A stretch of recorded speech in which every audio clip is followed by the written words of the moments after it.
Hoje celebramos o Dia da Arte na Nova Acrópole, a nível de Portugal e dos múltiplos países que têm esta escola de filosofia, cultura e voluntariado. É a semana que nós dedicamos à arte. E aqui na Nova Acrópole de Faro trouxemos a poesia, uma forma de homenagear ah, um elemento sem o qual nós não vivemos. Ou podemos viver, mas a vida fica muito mais sem sabor, fica muito mais insípida, muito mais aborrecida. Precisamos todos de arte e que bom que é, pelo menos um dia no ano em que damos espaço a que as musas nos visitem. Como sabem, o título de hoje é Sofia de Melbreiner Anderson e a sua poesia. Nós somos uma escola de filosofia à maneira clássica, que pratica o voluntariado e promove a cultura. Para quem não sabe, nós temos habitualmente ao longo da semana um curso de filosofia prática que decorre em horário pós-laboral. Estão sempre convidados a inscrever-se e estar atentos nas redes sociais, porque nós aí vamos publicando tudo e estão todos convidados a inscrever-se e a participar. Sem me alongar mais, vamos já ouvir a primeira poesia de Sofia de Melbreiner para irmos criando este ambiente.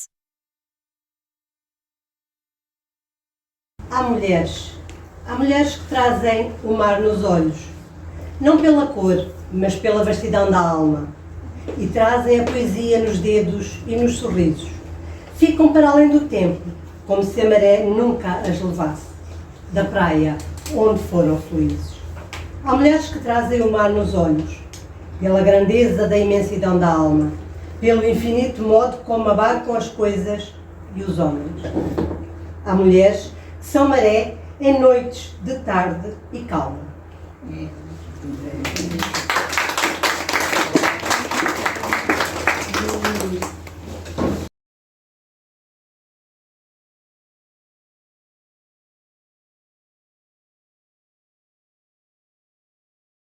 Sofia de Melbreiner Anderson nasceu no dia 6 de novembro de 1919. É uma poeta que é ela que enche a sala, não somos nós, é ela.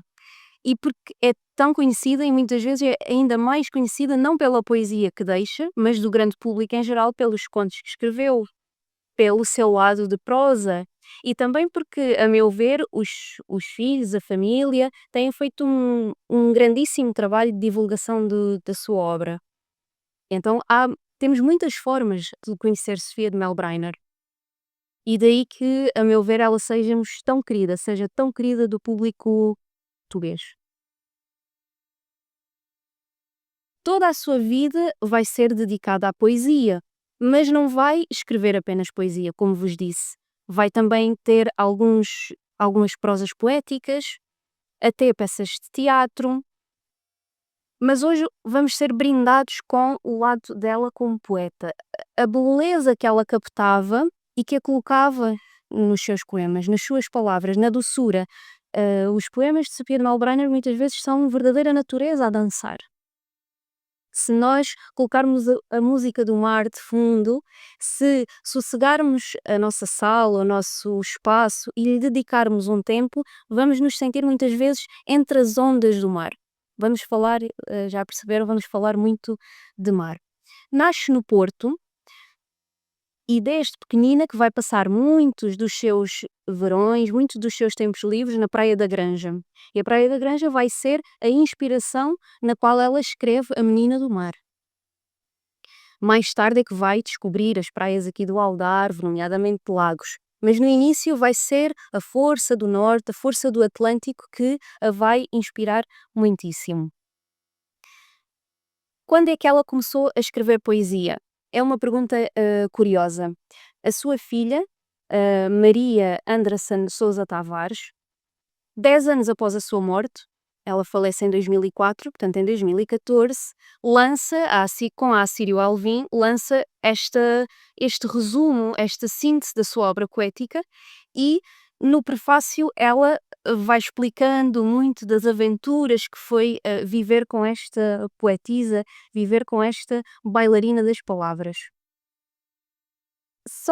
E é neste prefácio, nesta introdução desta obra poética que ela diz que tem a percepção que a mãe escreveu entre os 16 e os 23 anos de idade muitíssima poesia, mas que se perdeu, que está dispersa e que se perdeu efetivamente, porque muitas vezes os poemas eram rasgados e desapareciam no meio da turbulência da vida. Hoje vou ler alguns pequeninos certos dessa poesia inicial, mas a grande maioria nós infelizmente não temos. Quando é que ela lança o primeiro livro de poesia? Em 1944, com o título Poesia. Mas é um resumo dos cadernos de poesia que ela já tinha escrito. Portanto, estamos a falar de, a partir de 1940 até 1944, vai escrevendo toda a poesia que compõe o primeiro livro. Mas, desde pequenina, o que ela conta muito é que começou a escrever poesia porque ouvia poesia e decorava. Então cresceu nesse imaginário de, que bom que era nós termos esse também, crescer nesse imaginário de decorar poemas, de os ter na mente, de os poder cantar. Até dando já aqui um salto para o fim da sua vida, porque é um aspecto que me parece muito interessante eu partilhar convosco.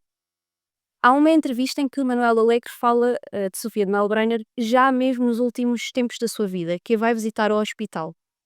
E disse algo que impressiona muito, que foi que Sofia de Melbrenner nos últimos momentos, nos últimos dias, no último período da sua vida, continuava a respirar poesia.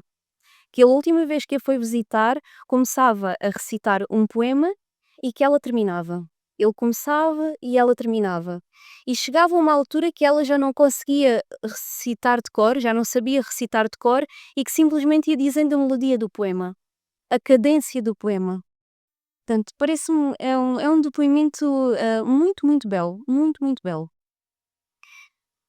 Vai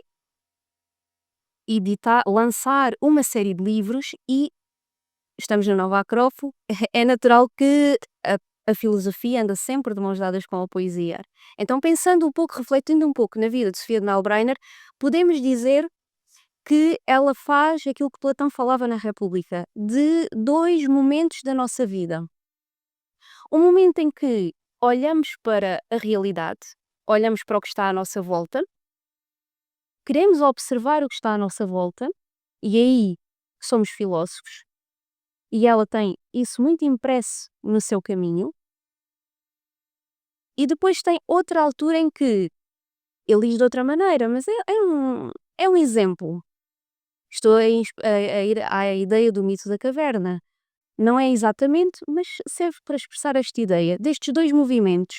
Aprender a olhar ao que está à nossa volta e quando se olha, observa, pensa sobre as ideias, começamos a ter as nossas opiniões e que começamos a querer nos implicar na realidade, queremos nos implicar no mundo, implicar na sociedade. Portanto, Sofia de Melbrenner tem esse movimento de filósofa e tem esse momento de política. Tem um momento que olhou à sua volta, que descreveu o que olhava, que trazia a música para as palavras e depois vamos ter poemas de intervenção. Poemas em que ela fala do Estado Novo, no qual ela cresceu, e momentos em que, após a queda da ditadura, vamos ter um outro Portugal, um outro momento, um outro movimento, e ela implica-se como deputada na Assembleia Constitucional pelo Partido Socialista e dedicou uma parte da sua vida à política.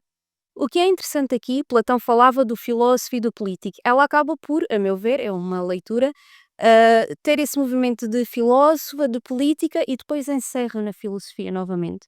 Porque encerra no seu mundo interior novamente. Não tenho nenhuma apresentação, mas não queria deixar de, ao falar de Sofia de Melbrenner, de não trazer uma fotografia dela. O fotógrafo que tirou esta fotografia depois vai intitulá-la de A Guerreira. Podem pensar, e temos muitas fotografias quando olhamos muito para as fotografias dela do ar altivo. Mas é um altivo de segurança, não uma altivez de vaidade.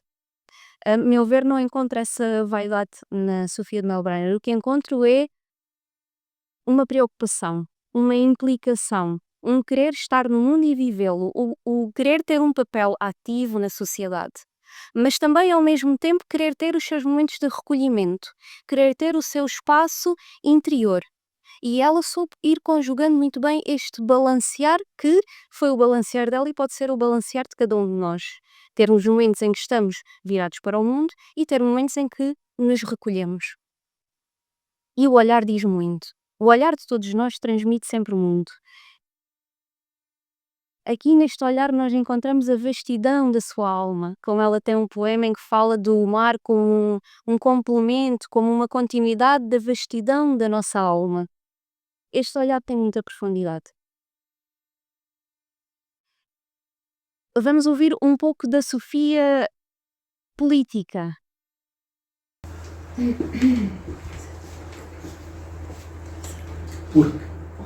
Porque os outros se mascaram, mas tu não. Porque os outros usam a virtude para comprar o que não tem perdão. Porque os outros têm medo, mas tu não. Porque os outros são os túmulos caiados, onde germina calada podridão. Porque os outros se calam, mas tu não. Porque os outros se compram e se vendem, e os seus gestos dão sempre dividendo. Porque os outros são hábeis, mas tu não. Porque os outros vão à sombra dos abrigos e tu vais de mãos dadas com os perigos. Porque os outros se calculam, mas tu não.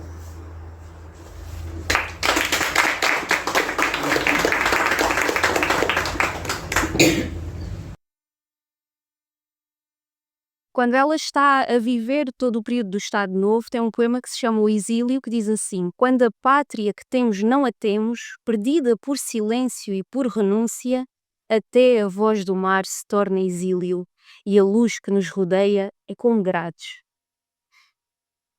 Data. Tempo de solidão e de incerteza, tempo de medo e tempo de traição, tempo de injustiça e de vileza, tempo de negação, tempo de covardia e tempo de ira, tempo da mascarada e da mentira, tempo que mata quem o denuncia, tempo de escravidão, tempo dos convenientes sem cadastro, dos coniventes sem cadastro, tempo de solidão e de mordaça, tempo onde o sangue não tem rastro, tempo de ameaça. É este sentido de revolta. É uma revolta que ela encontra no mar e é uma revolta que, como ela dizia, fala de um aspecto do mar como uma revolta, mas também de como uma possibilidade de ganhar energia. E por isso são poemas de força, de reivindicação, de postura, da tal, já perdemos a Sofia, da tal altivez, do tal olhar tão penetrante. E depois tem um poema magnífico que fala um pouco da hipocrisia, de às vezes não sermos coerentes. Mais do que eu falar, eu vou ler. As pessoas sensíveis, é muito conhecido este poema. As pessoas sensíveis não são capazes de matar galinhas, porém são capazes de comer galinhas. O dinheiro cheira a pobre e cheira a roupa do seu corpo. Aquela roupa que depois da chuva secou sobre o corpo, porque não tinha outra. O dinheiro cheira a pobre e cheira a roupa que depois do suor não foi lavada, porque não tinham outra. Ganharás o pão com o suor do teu rosto, assim nos foi imposto, e não com o suor dos outros ganharás o pão. Ó vendilhões do templo, ó construtores das grandes estátuas balofas e pesadas, ó cheios de devoção e de proveito, perdoai-lhes, Senhor, porque eles sabem o que fazem. Sim. Então estes são os poemas da postura, da imposição, de imaginarmos como um sentido de fortaleza e construiu caminho, e conseguiu ir construindo caminho. Mas tem uma vida tão conturbada, imaginem que casou com Francisco Sousa Tavares, advogado, jornalista, e que muitas vezes a sua casa, a casa de ambos, era revistada e ela tinha que rasgar poemas a correr, tinha que rasgar escritos a correr, enviava para as casas das amigas aquilo que escrevia. Neste prefácio desta obra poética, nós encontramos a filha a dizer que mais tarde encontrou numa caixa de fundo falso muitos escritos, porque tinha a necessidade de os esconder. Dizia que não escondia mais porque a poesia não era lida por todos, então muitas vezes pensava-se: "Não vamos controlar a poesia, porque poucos a leem", mas o seu marido sim, o seu marido chegou até a ser preso e por essa postura de ambos de imposição. Isso também, essas dificuldades no cotidiano, levaram a Sofia de Melbrenner a dedicar-se às traduções. Não traduziu só por necessidade, mas um escritor, infelizmente, é algo atual, é algo que permanece, nem sempre consegue viver daquilo que cria. Podemos pensar assim, também podemos pensar que era muito completa, uma escritora muito completa e que também fazia traduções por paixão, fazia por ambos, por conveniência e paixão. Então acabou por traduzir Eurípides, Shakespeare, Dante e fazia também traduções para o português, para o francês. Dos nossos poetas portugueses traduziam-os para o francês. O seu curso de filologia acabou por nunca o terminar.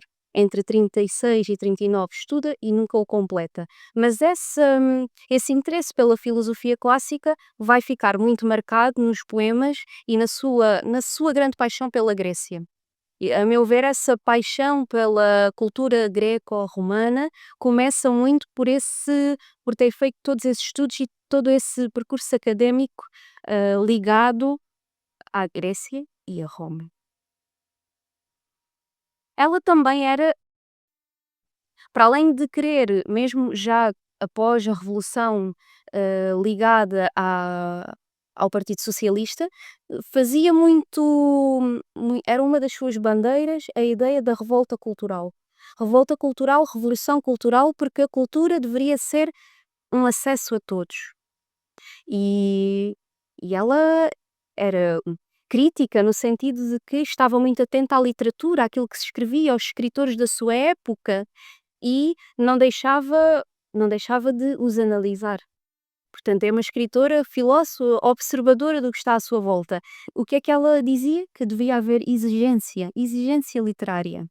E também, como é que essa exigência pode chegar aos outros? É educar os mais pequeninos e educar em todas as idades para a cultura. Se nós damos cultura, a exigência, aquilo que nós esperamos que seja o melhor, acaba por florescer naturalmente. Se todos lêssemos os clássicos, se todos começássemos muitas vezes um pouco por conhecer as nossas raízes, iríamos pedir sempre mais. E muitas vezes também estaríamos mais implicados, todos nós, independentemente da nossa profissão, independentemente do nosso estilo de vida, encontrar um tempinho até para ver se não podemos criar algo. Se não podemos dedicar-nos um pouco, desenvolver cada um de nós um pouco o nosso lado artista. Porque ele existe. Relativamente às suas inspirações, ela gostava muito de Teixeira de Pascoais, Miguel Torga. Numa fase inicial, vejam que é tão disruptiva que vai gostar muito de Rimbaud, vai gostar muito de Rilke. E nessas escritas, nesses poemas dela tão novinha, encontramos o lado filósofa de se questionar e de querer entrar no mistério da noite, no mistério do que é a vida, de se questionar mais sobre o princípio e o fim, a nossa existência. Nós encontramos essas questões muito nos seus textos iniciais. É até que ela fala e que se indaga, se questiona sobre a existência de um Deus. Porque vamos encontrar momentos de Sofia em que não conhecemos exatamente se está mais ligada à religião, à cultura, ao paganismo, ao panteísmo grego, ou se está mais ligada ao cristianismo. Vai estando sempre.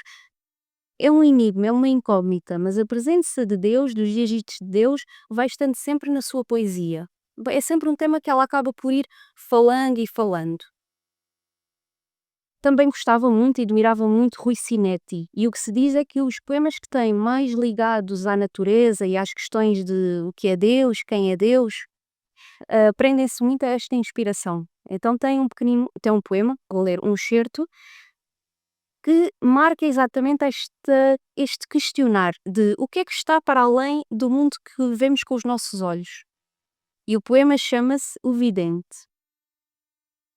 E o que é que ela vai fazer? Uma descrição do que é o vidente.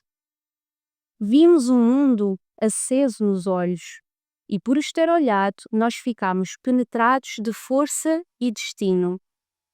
Vidente.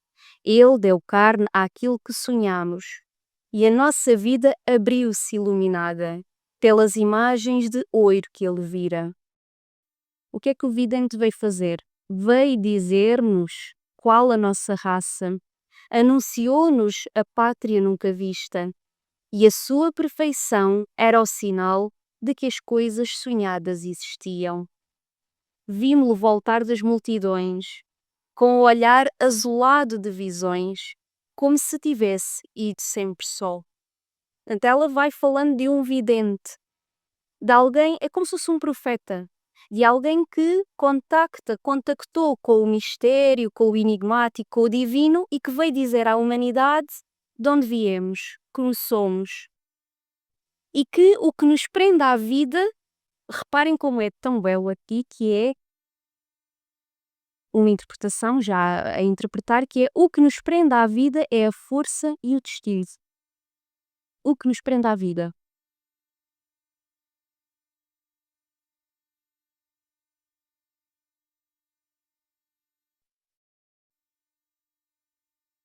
Portanto, todos os poemas que nós temos mais ligados ao misterioso, mais ligados ao desconhecido, o que se pensa é que muito tem a ver com esta inspiração de Rui Sinati. Oh, grande noite 3 vezes misteriosa, na solidão, no silêncio, na beleza. Oh, grande noite sonhadora e vagarosa, em que bate o coração da natureza. Ela gostava muito de escrever à noite. Teve 5 filhos, os filhos iam dormir, casa arrumada, tudo organizado e dedicava-se à escrita. Oh, grande noite, 3 vezes misteriosa, na solidão, no silêncio e na beleza. Oh, grande noite sonhadora e vagarosa, em que bate o coração da natureza. E acho que ainda podia continuar a repetir, é muito belo. Este é o lado em que nós começamos, falei-vos destes movimentos de filósofo, a política, mas quando começámos a escutar a poesia, marcámos a sua política. E agora estamos a entrar no que é o poeta. Afinal, o que é um poeta? Ela, na sua arte poética, vai descrevendo muito bem para ela o que era um poeta. Vamos ouvir um poema que já dá algumas pistas do que é ser poeta.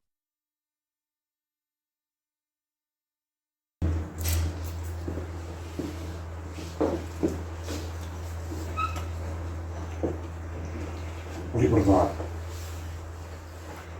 O poema é a liberdade.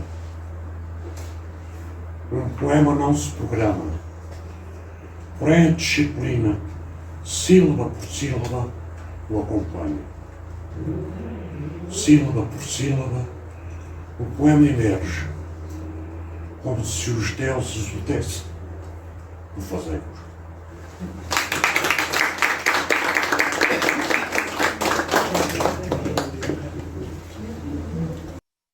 O que é que Sofia de Melbrenner dizia? Dizia que para se escrever poesia, para haver poesia, era necessário silêncio,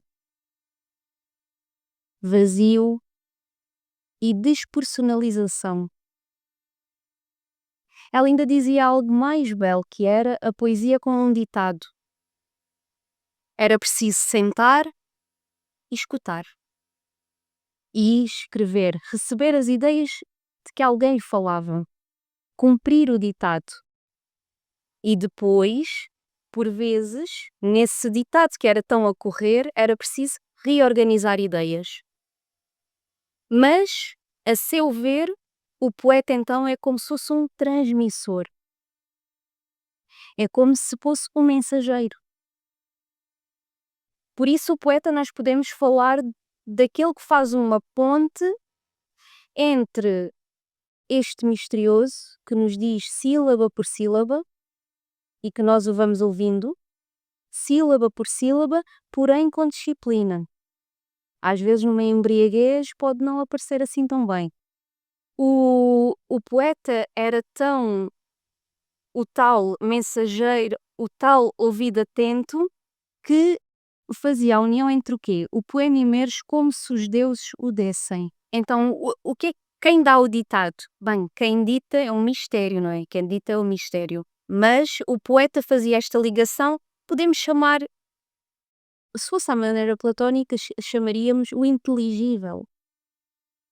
O mundo inteligível, o mundo das ideias, o mundo das ideias puras, o mundo das ideias perfeitas, das ideias completas, mas que essas ideias não podem cair, não são um cometa que passa e cai na letra grande. O poeta vai escutando, vai ouvindo e vai sempre dando o seu toque, porque não temos os ouvidos dos arquétipos, não temos esses ouvidos completos. E une ao quê?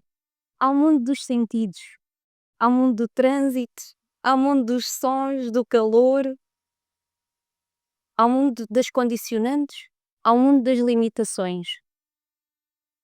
Portanto, ao mundo que é imperfeito. E aí está a natureza humana. Mas é imperfeito, mas isso não chega. Porque é imperfeito, mas procura aperfeiçoar-se. Então, sempre que tem uns ouvidos, sempre que vai escutando e escutando, quanto mais escuta, mais se pode aperfeiçoar. Até ela acaba por faz um trabalho de definição, de explicação sobre o que é um poeta, muito enriquecedora. Agora sim, vamos ao momento marítimo. Vamos falar um pouco do mar. Vamos escutar 3 poemas de aproximação à natureza, de aproximação a esta profundidade azul, a esta vastidão que não termina, que envolve, que não aquece, mas que envolve. E por isso vamos escutar o primeiro.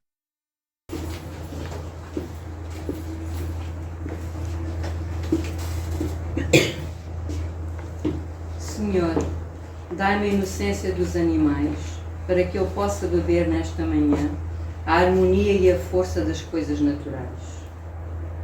Apagai a máscara vazia e vã de humanidade, apagai a vaidade, para que eu me perca e me dissolva na perfeição da manhã e para que o vento me devolva a parte de mim que vive à beira de um jardim que só eu tive.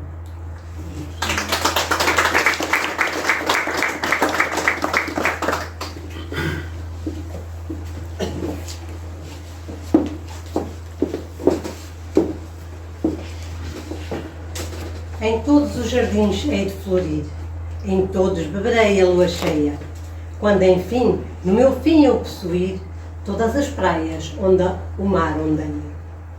Um dia serei eu, o mar e a areia, a tudo quanto existe me hei de unir, e o meu sangue arrasta em cada veia esse abraço que um dia se há de abrir.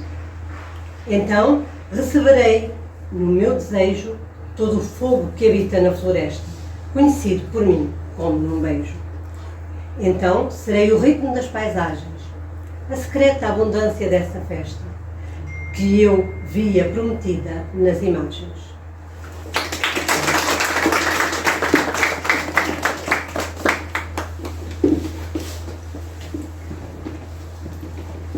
Mar, mar, metade da minha alma é feita de maresia, pois é pela mesma inquietação e nostalgia que há no vasto clamor da maré cheia que nunca nenhum bem me satisfez. E é porque as tuas ondas, desfeitas pela areia, mais fortes se levantam outra vez, que após cada queda caminho para a vida por uma nova ilusão entorpecida.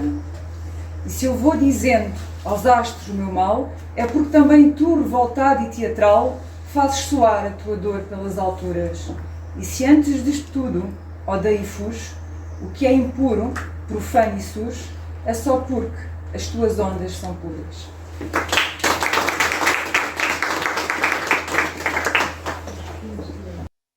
Mar, mar, metade da minha alma é feita de maresia, pois é pela mesma inquietação e nostalgia que há no vasto clamor da maré cheia que nunca nenhum bem me satisfez. Foi no mar que aprendi o gosto da forma bela, ao olhar sem fim o sucessivo inchar e desabar da vaga, a bela curva luzidia do seu dorso, o longo espraiar das mãos da espuma. Por isso, nos museus da Grécia Antiga, olhando estátuas e frisos e colunas, sempre me declaro mais leve e mais viva e respiro melhor, como na praia. Podemos dizer que foi no mar que ela foi aprendendo a ser filósofa. E aqui neste poema nós encontramos não só o mar, mas a ideia da Grécia Antiga, e em que ambos se sentem o quê? Viva. Então o mar vai aparecer como um elemento que ela vai dizer num outro poema, que é uma forma de reflorir. O mar, nós sabemos que quando temos um arranhão, uma ferida, sempre nos ensinaram, a mim ensinaram desde pequenina, que se há uma ferida vai a água do mar para sarar. Portanto, o mar regenera. O mar dá vitalidade, porque é uma fonte dessa capacidade de cura, de energia, de vitalidade. E tem ainda outro aspecto, que também está presente num dos seus poemas, que é o mar, olhamos e vemos-lo revoluto, vemos-lo ativo, se bem que pode haver dias de maré calma, mas muitas vezes o mar está agitado. E essa agitação é como que um impulso para a ação, um impulso para a coragem, um impulso para o espírito aventureiro, um impulso para a ação, um impulso para a implicação na vida. Mas, se nós nos colocarmos num barquinho e decidirmos atravessar o Atlântico, vamos ter esses dias em que sentimos essa força do mar, mas vão haver os dias em que o mar está efetivamente tranquilo. E o que é que ainda podemos perceber mais do mar? Que é um eterno professor. É que, olhando para a superfície, muitas vezes não vemos vida. Nós bem queríamos ver sempre os golfinhos e ver a vida como anda, mas muitas vezes isso não acontece. Muitas vezes é preciso o quê? Entrar na profundidade. Tal e qual como na nossa vida, na nossa realidade, tal e qual como nos pode acontecer exatamente a nós mesmos. O dia está muitas vezes agitado, o dia muitas vezes está tranquilo. Mas é uma realidade, aquilo que está fora do ser humano é uma realidade que nós conseguimos facilmente observar, compreender, perceber, se assim o quisermos. Mas e a nossa profundidade? E a nossa vida interior? É mais difícil, é mais misteriosa. O mar é quase um convite para esse mergulho para dentro de nós mesmos. É aí que entra o caminho da filosofia. Que pode estar mesmo, pensem que mesmo um coral não está sempre cheio de peixinhos. Não está sempre com toda a vida que nós encontramos nos desenhos animados do Nemo, por exemplo.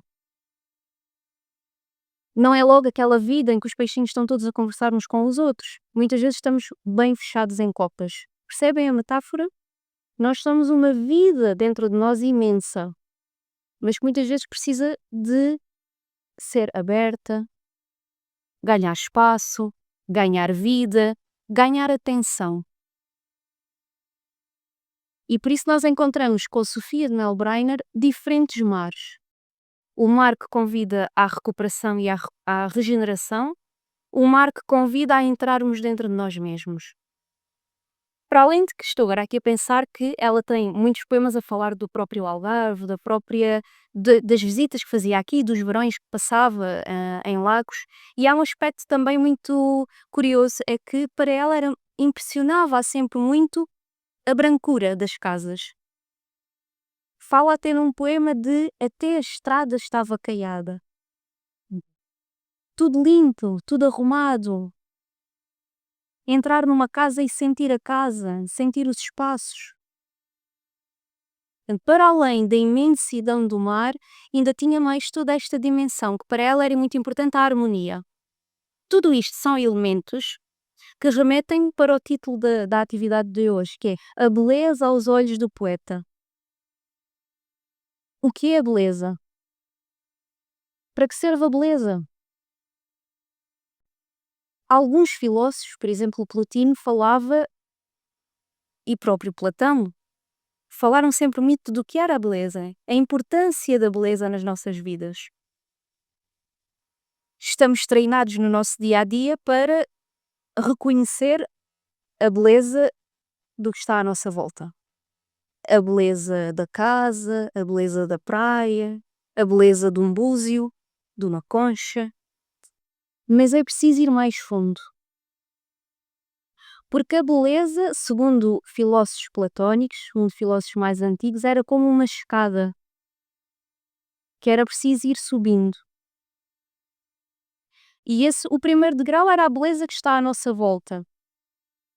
Mas depois é preciso alcançar a beleza que não tem forma.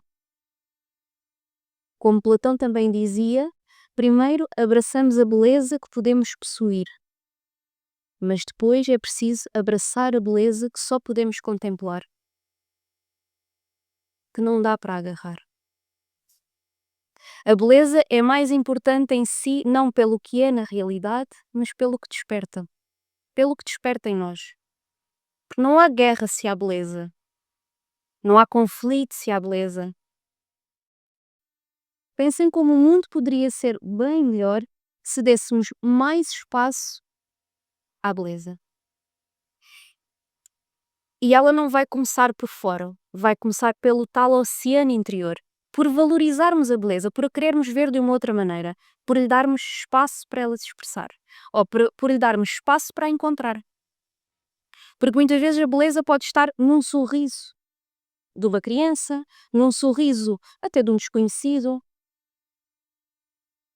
de um simples pôr do sol, de um simples nascer do sol.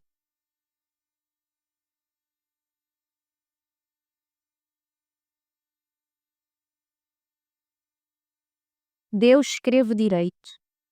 Deus escreve direito por linhas tortas. E a vida não vive em linha reta.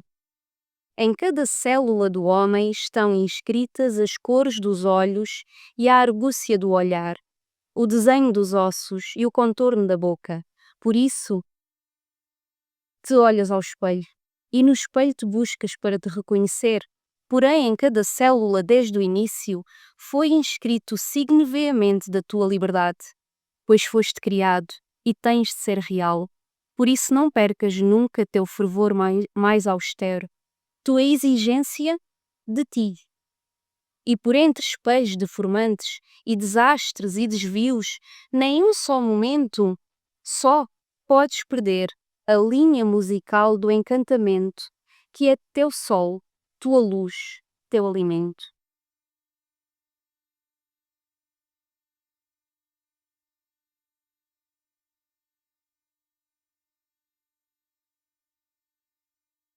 Outra grande inspiração vai ser a Grécia. E a Grécia porquê? A Grécia porque é uma casa do belo, um espaço para o belo. Uma cultura que soube acolher e dar forma à beleza que se contempla. Porque o que o artista vai fazer é isto, é tentar agarrar, dar uma forma ao que se contempla e transformá-lo em algo que possa ser mostrado. O pintor faz o mesmo, o escultor faz o mesmo e o poeta faz desta maneira, dançando.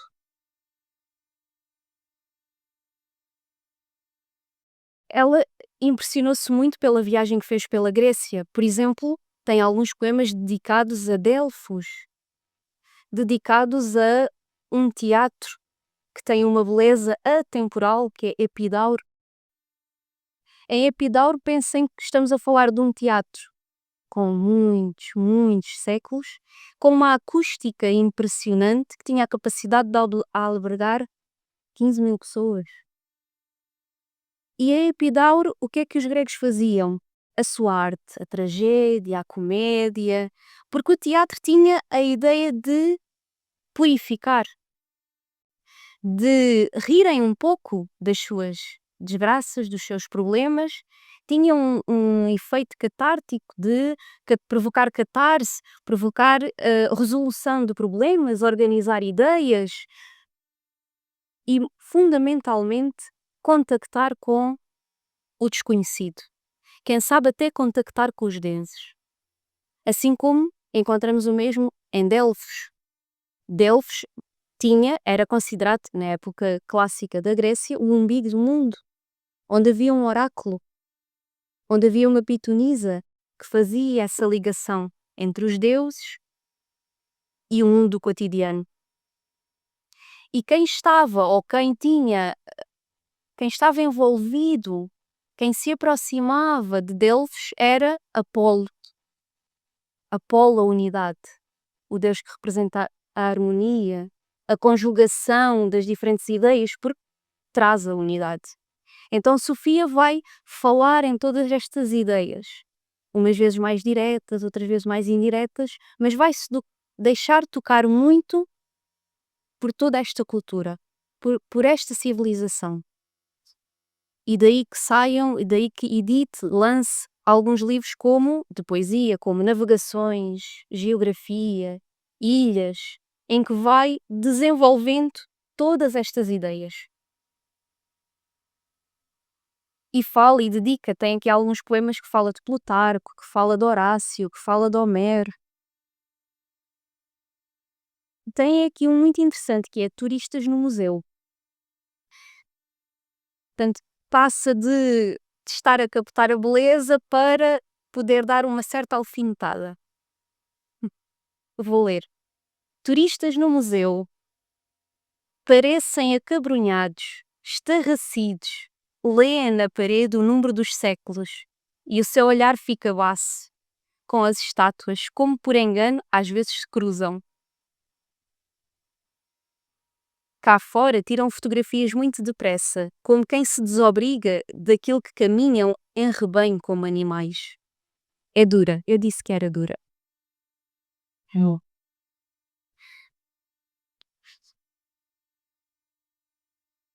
Ela diz que enquanto esteve a visitar a Grécia, fumava menos.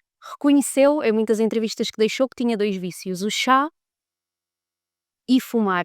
E que para criar muitas vezes precisava de se agarrar a esse vício. Mas pelo menos quando olhava para o mar e quando viajava, não só pela Grécia, viajou por muitos lugares, desprendia-se um pouco destes vícios, destes maus hábitos, dizia ela. Mas é só para dizer que estamos a vê-la como uma musa, mas era humana, tinha também estas arestas por alimar na mesma. Tem um texto ainda relacionado com a ideia da Grécia e de Epidauro.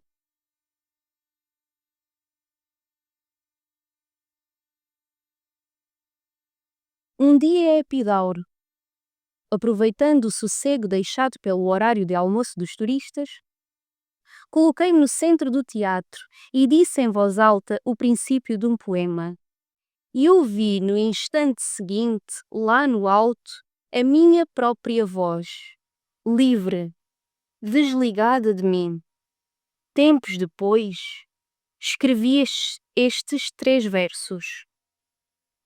A voz sobe os últimos degraus. Ouço a palavra alada, impessoal, que reconheço por já não ser minha.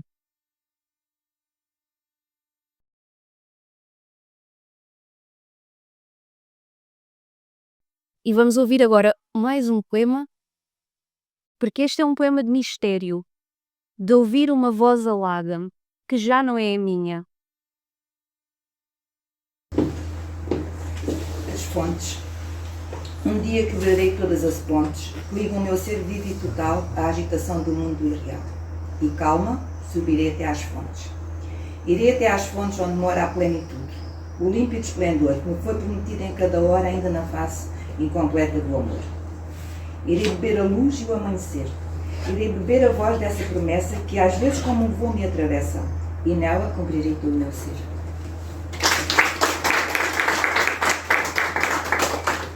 Então é exatamente com este poema que vamos encerrando, porque é quase como um desafio que ela nos deixa.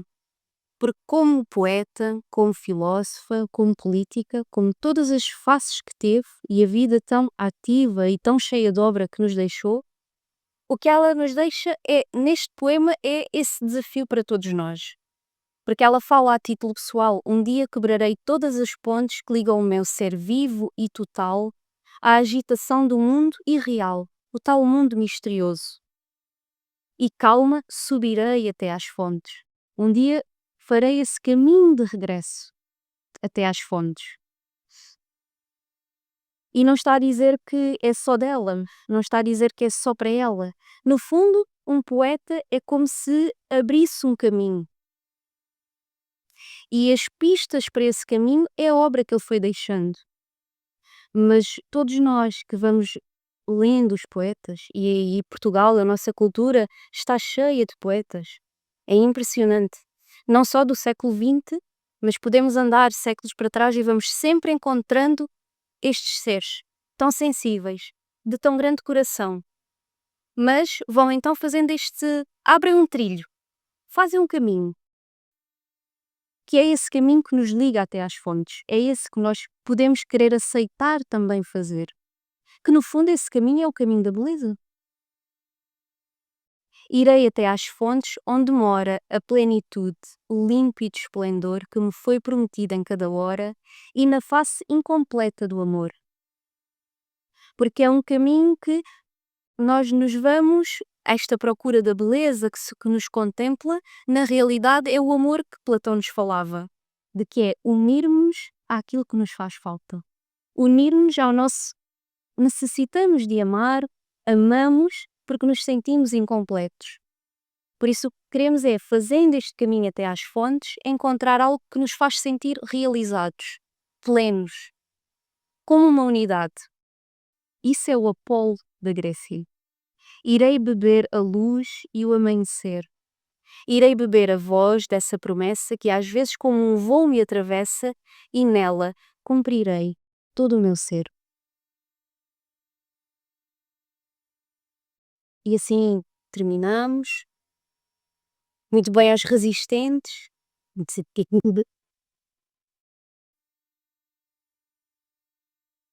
E muito obrigada a todos os recitadores que aceitaram o desafio. Não deixem de nos seguir nas nossas redes sociais, estejam atentos às aventuras, aos desafios, às atividades que vamos desenvolvendo. Muito obrigada a todos por terem vindo.